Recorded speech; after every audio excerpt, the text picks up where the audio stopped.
Mr. Lloyd Doggett. Well, thank you very much. As perhaps a unique pay-as-you-go progressive, I do not favor major expansions of government programs, many of which I support, without paying for them. And likewise, I think that changes in revenue often have similar impact, and they also have to be offset.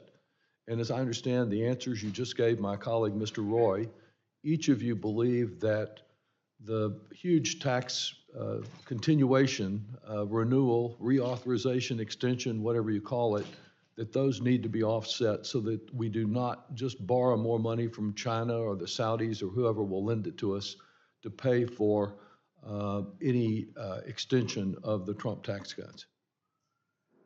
Is that, did I hear correctly?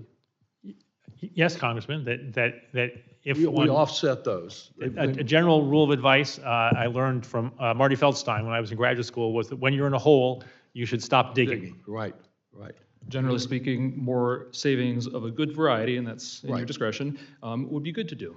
Right. And you feel that way too? We will need to pay for extensions, especially of the individual tax cuts. The pro-growth side is a different matter, but if we extend the whole package, we should pay for it and then some, because we also should take this opportunity to reduce deficits and stabilize the debt.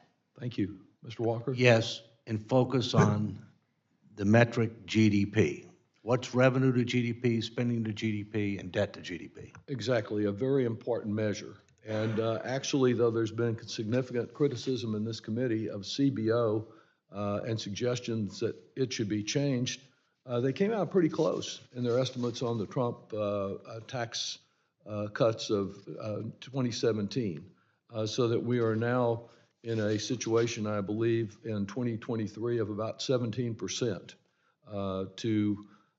as the percentage to GDP.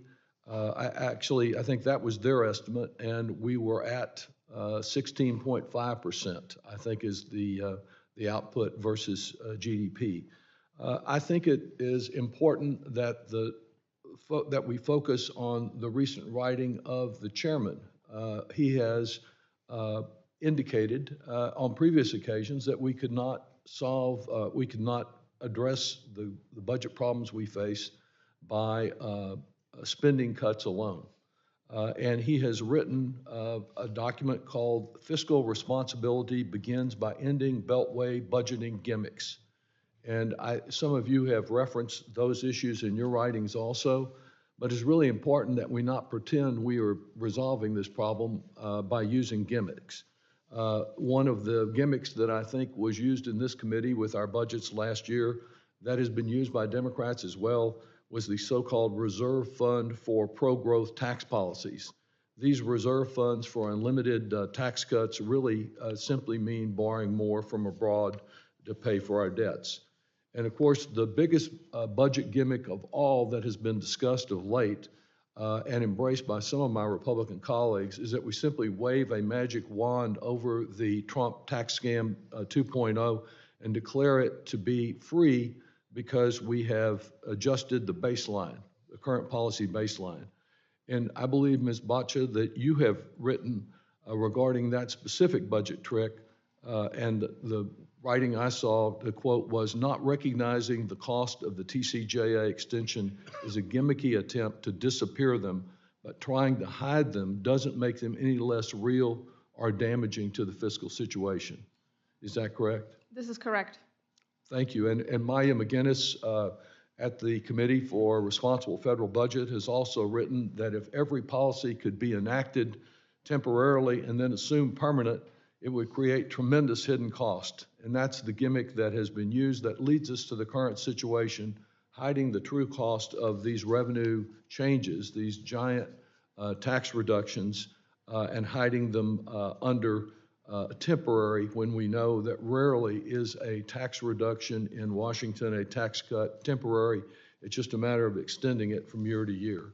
So I think it's really important that we avoid tax break deceit in the coming months. We know we're in a hurry up and rush with reconciliation proposals that are pending perhaps as early as next month. It's really important that we not do further harm, that we embrace the kind of commitment that the chair has said is a moral imperative by not adding to the debt either through our spending decisions or through our tax decisions. And I thank each of you for your testimony today.